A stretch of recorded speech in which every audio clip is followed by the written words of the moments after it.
Hey guys, what is going on? I'm gonna knock out some videos. I'm taking it easy this week. Um, for those of you guys that follow me on Instagram, I've been on a big running kick, and I ran 146 miles last week. So I'm gonna take a little break. So I want to keep up the EDC content before I get into other gun related stuff. Not that guns aren't EDC related, but some of the rifle stuff is going to stray from that maybe a little bit. So this is a light I picked up honestly kind of recently. So I ended up losing my Surefire Tactician at work. I dropped it in a place where I could not get it, which was at one point my favorite light. I still think it is. I'm going to pick another one up just because of how much I like them for EDC and running at night. You know, obviously, if you have a headlamp, that's going to be a little bit better for running, but I've done it countless times. But this is another MaxVision offering. This is the backup, and I actually have another backup. So this here is not the original as far as I know, but it is an older variant of the backup. And I have to say, between these two, this is a very throwy light. It has a very, very tight beam. And this is obviously, being a MaxVision, pretty much the opposite of that. Now, I think this is a terrific change over this old backup. I think that this kind of beam makes a lot of sense on a tactical light, something maybe a little bit bigger. For instance, this guy. So this has a very similar beam to, say, an M340V, or I'm sorry, M600, M300 Surefire, as does this. I think this is actually probably closer in terms of output to being identical to an M300V or M340 Pro. I keep saying V because I have one of their Vampire, again, with the Mastiff hairs. Oh my god. I do not mean the V series. The V series does have a very tight beam, but I'm strictly talking about white lights only here.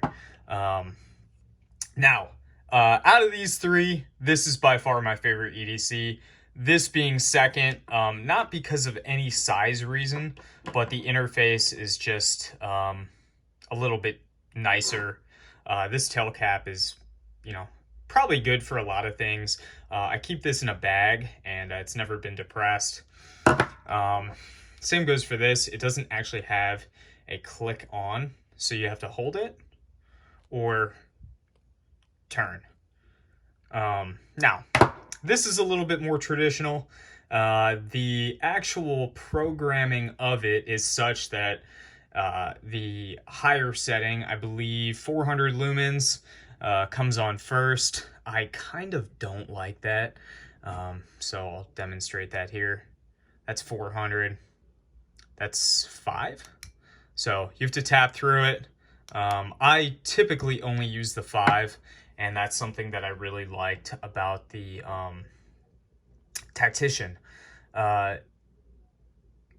Basically, with that light, you had the ability to turn the cap to essentially select what brightness you wanted to come on first. And oh no, I'm sorry. You turn the head of the light, and then depending on how far down the head of the light is, when you push on the tail cap, it will either be 5 or 800 lumens. And I liked the clip. It was kind of more of a spoon clip on that guy as well. But this has held up very well.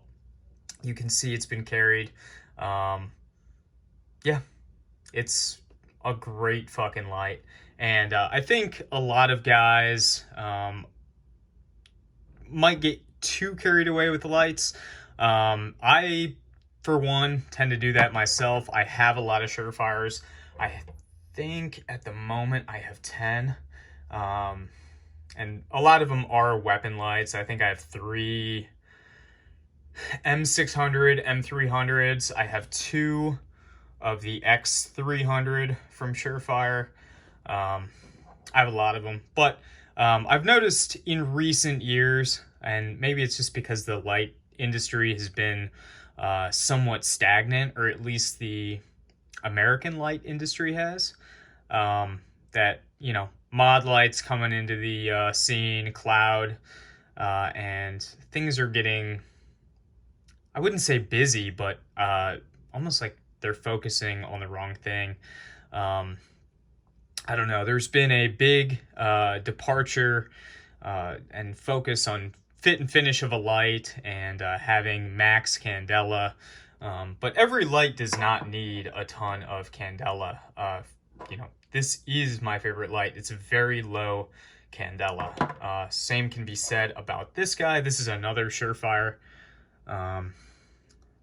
A lot of people don't know I still have this. This is the Titan Plus, and it's just like a little twist. This is a great light to have in like an EDC bag or some kind of like, you know, sitting in your car, something, because this cannot be actuated unless you deliberately turn it.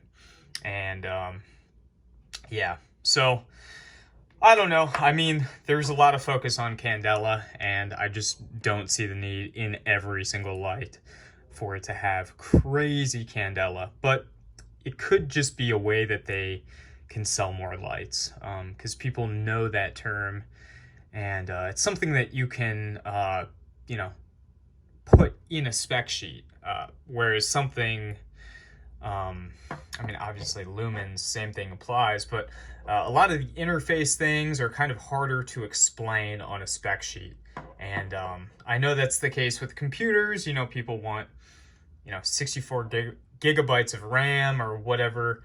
And the reason that people will push that and make it seem like, you know, that's what you need is, you know, because it's easier to sell. And you can make things look like you're getting a better deal. But anyway, that's beside the point. I highly recommend this light. This thing is awesome. Any of the MaxVision lights for EDC are incredible. If you are in the trades, I would recommend you checking out the Tactician. I still think that's a better light for the trades, especially with that 5 lumen primary setting ability, because, you know, if you're working in a crawl space or whatever it is, you don't need 400 lumens or 800 lumens. At least I don't a lot of times. And every tool now, you know, DeWalt, Milwaukee seems to have a light on it. So, you know, I don't know. Maybe I'm overthinking, maybe I'm not. But this guy is fantastic. So if you ever get the chance to check one out, I highly recommend it. And again, you really can't go wrong for EDC with any of the MaxVision.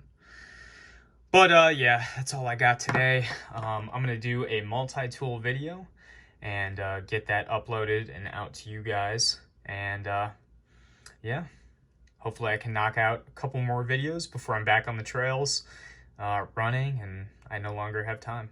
So I will see you guys in the next video.